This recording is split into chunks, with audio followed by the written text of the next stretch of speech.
अस्सलामुअलैकुम दोस्तों, क्या हाल चला। 23 अगस्त 2022 और मंगल का दिन है जी। बात करेंगे ओमान की कुछ अहम खबरों के मतलब। एक तो बड़ी अफसोसनाक खबर है, बरका में अंडर कंस्ट्रक्शन यानी घर की तमीर हो रही थी, वहाँ पर एक खारजी को चोरी करने पर गिरफ़्तार किया गया। अल्लाह ताला माफ़ फरमाए और हम सबको हदायत दे। दूसरी खबर जो है, कल कुछ लोगों ने कमेंट भी किया कि भैया ओमान एयर का डिस्काउंट आया हुआ है, 20% डिस्काउंट है, वो आपने बताया नहीं।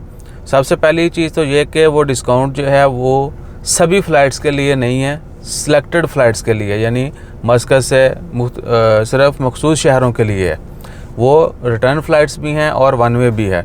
और टिकट जो है वो आपने 31 अगस्त तक लाजमी बुक करनी है, तब आपको 20% डिस्काउंट मिलेगा सिलेक्टेड फ़्लाइट्स के ऊपर, यानी मखसूस जगहों पर जाने के लिए।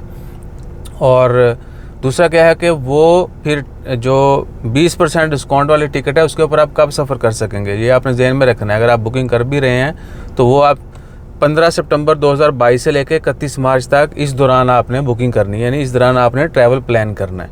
टिकट बुकिंग 31 अगस्त तक लाजमी है और ट्रैवल जो है वो आपने जो डेट सेलेक्ट करनी है वो 15 सितंबर 2022 से लेकर 31 मार्च 2022 तक सफ़र आप इस दौरान कर सकते हैं उस टिकट के ऊपर, तभी आपको 20% डिस्काउंट मिलेगा।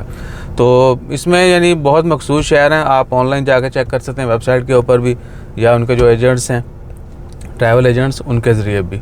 ठीक हो गया।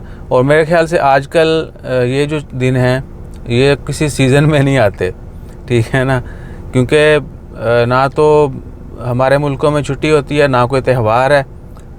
यानी क्या होता है कि जब मुझे वो वर्ड कौन सा बताऊँ आपको, यानी आजकल मंदे के दिन है, ठीक है ना, तो इसलिए ज़्यादा ऑफ़र्स आती हैं, लोगों को अट्रैक्ट किया जाता है ताकि लोग जो है सफ़र के लिए आओ, ठीक है ना। तो बाकी अल्लाह ताला खैर फरमाए। जैसे को मज़ीद अपडेट्स आती हैं वो भी आपके साथ शेयर करेंगे। अपना ख्याल रखिएगा, दुआ में याद रखिएगा। जज़ाकल्लाह, अल्लाह हाफ़िज़।